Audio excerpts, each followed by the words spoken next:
Media. Bismillah ar-Rahman ar-Rahim. Assalamu alaikum. Welcome back. It is exactly 9:34 a.m. and we're now going to be talking with senior researcher at AFRASID, and that is Thembisa Fakude. Assalamu alaikum to you. Welcome to the program. Long time no speak. Alaikum salam. Thanks for having me. Okay, so Thembisa, how significant is this? We believe that Mahmoud Abbas has become the first Arab state leader to be hosted by President Xi Jinping in China, obviously. He is there on a 4-day state visit. I think he started his visit yesterday. It is also his fifth official trip to China. The Chinese have been saying that he's a very good friend of theirs. Um, and yet we know what's playing out in Palestine. How significant is this visit? Does this visit perhaps suggest some sort of aid to the Palestinian people by the Chinese? Well, the Chinese have been very busy in the Middle East. They've also managed to bring in the Iranians and the Saudis together. So this is part of that process of China trying to take over mainly from the Europeans and Americans in the Middle East. So Mahmoud Abbas visiting Xi Jinping is significant because, one, it legitimizes him. Notwithstanding, we Wow. know that the elections are long overdue in Palestine, by the way, and he kept on postponing these elections. He's been in power for much more too long without elections, and he didn't really win the elections in 1996, if you remember. Hamas really did win those elections, but we ended up again with Mahmoud Abbas. So it's legitimization of Mahmoud Abbas, and one wonders whether, as he begins to travel the world and get legitimized, he'll ever call for elections or relinquish power. Obviously, it doesn't have widespread support within the country, but by this visit to China, if something tangible works out for the Palestinian people, do you think he'll start getting more and more confidence from his people, from the Palestinian people? And also, is this going to make the Israelis jittery in any way? Yeah, so I said 96, it was 2006, those last elections. Anyway, Right. Mahmoud Abbas is, the problem in Palestine is not going to be solved by Mahmoud Abbas. The problem in Palestine is going to be solved by the Israelis withdrawing from those territories, Israelis allowing the Palestinians to lead a normal life, opening up all the borders and allowing Palestinians free movement, whether it's in Jordan or to within Palestine, and stopping the expansion project that they have in terms of building settlements and suppressing the Palestinians. So Mahmoud Abbas can do whatever he wants to do, but until we have the Israeli occupation force and Israel occupation ended, and the Palestinians are afforded their right to be Palestinians, we're still going to have these same situations. Many people before have tried, and this, by the way, this trip means really nothing except that you have the president who has left the country to another country, but the Palestinians continue with their normal suffering today as they did yesterday. And here I was thinking that this visit might mean some form of relief in however small a way for the Palestinian people, maybe in food aid or whatever. Is that just not a possibility or meaningless as far as the Palestinians are concerned? Well, aid is trickling in now into different Palestines. Of course, we know we've got the West Bank and Gaza, and 1948. So the aid is started trickling in into Gaza, and aid it has been trickling in into the West Bank, which is, by the way, been less affected compared to what people of Gaza have been going through. But still, it's not good enough. There's no job opportunities for young people. The oppression continues as it was before. So this will strengthen Mahmoud Abbas, but it will also, again, it's another objective achieved by the Chinese, who are really going ahead with the rapprochement of the Middle East and trying to resuscitate their relationships with the countries in the Middle East, but importantly, replacing what the Americans and the Europeans have been doing over the years in terms of bringing peace, in inverted commas, in the Middle East. And as I've said, the first act uh, towards that effort was to bring the Saudis together. Now we know that Mohammed bin Salman is speaking to Ibrahim Raisi in Iran in terms of them working together moving forward. Um, you spoke about the Palestinian people and that they will never ever be free, and a people, you know, running their own affairs in their own country, which has been stolen from them over the years, starting in 1947, 47, 48. Way back, maybe 10 years or longer, or even longer than that, there was talk around a two-state solution. And a lot of people thought at the time that that would be a viable solution for the Palestinians and the Israelis. Recently, I spoke to an activist from Palestine, and when I brought up the issue of the two state solution, he said to me that they're no longer interested in a two state solution. It should be a one state solution, and Palestinians should be enjoying the same rights as the Israelis.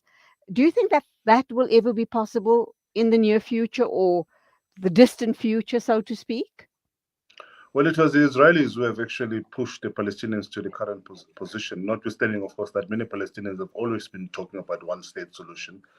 But with the further fragmentation of the so-called Palestinian state, with settlements and all of that, there's no Palestinian state realistically.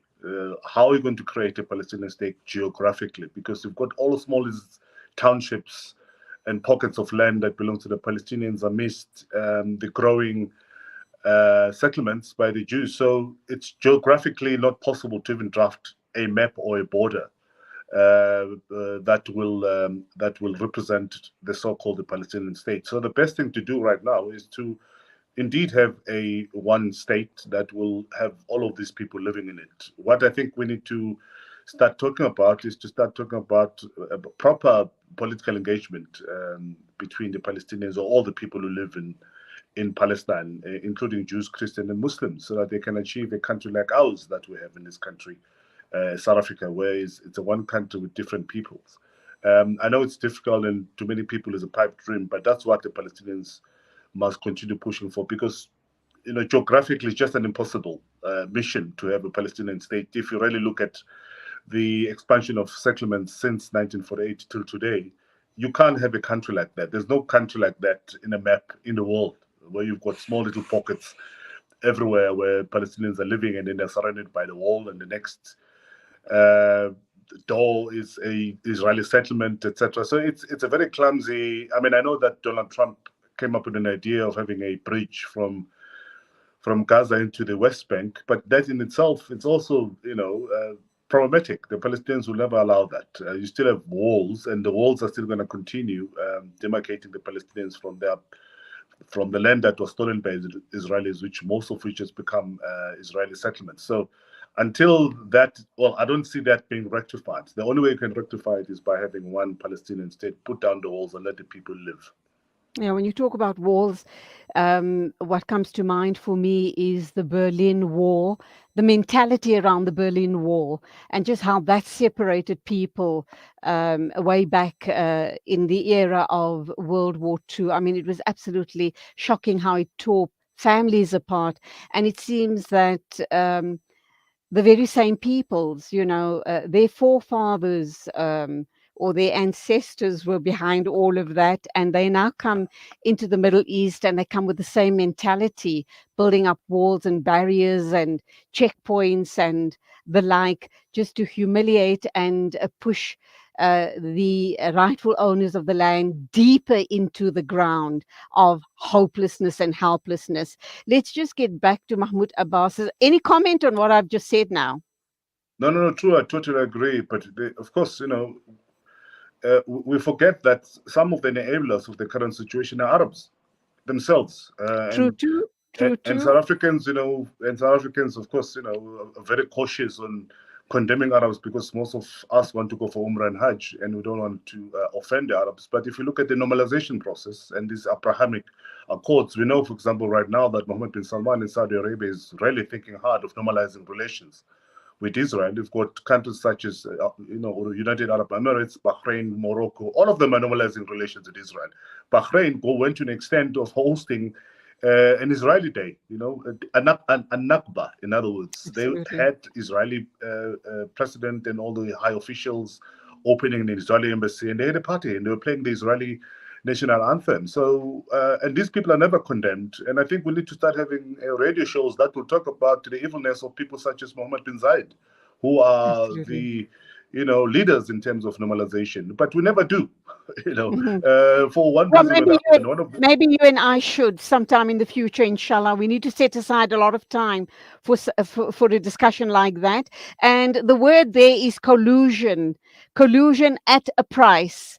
And we know it all comes at a price, unfortunately. Just to wrap up very quickly, let's talk about this visit of Mahmoud Abbas to China. And I'm kind of also wondering about the double standards of China. Um, are they going to be the new colonizers of the Middle East and Africa? And also, what about the Uyghur story?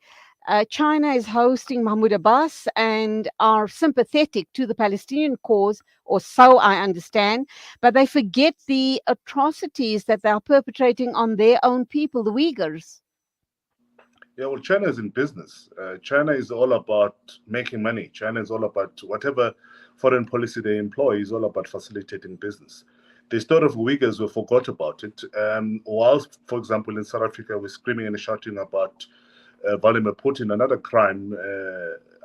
criminal going to be visiting this. We've got Xi Jinping, who's killing and oppressing our people and suppressing them and having concentration camp in Xinjiang. And none of us are really talking about that. And that's very important. And it's something that we need to amplify and highlight that, while he's busy trying to make moves with Mahmoud Abbas. At the same time, he's got a province the size of almost South Africa where Muslims are suppressed and continue to suffer because of the so-called, he's trying to re-educate them into understanding the Chinese politics. But actually, we know what's happening there. We have friends and brothers. I've met some of them last week when I was in Istanbul, who continue to struggle in exile because of what's happening in China. So the trip of Mahmoud Abbas, whilst it might again extend China's involvement into the Middle East, you're correct to say that let us not forget that the Uyghur Muslims in Xinjiang in China continue to suffer under the oppression of Xi Jinping, who's part of BRICS and who will also be visiting this country.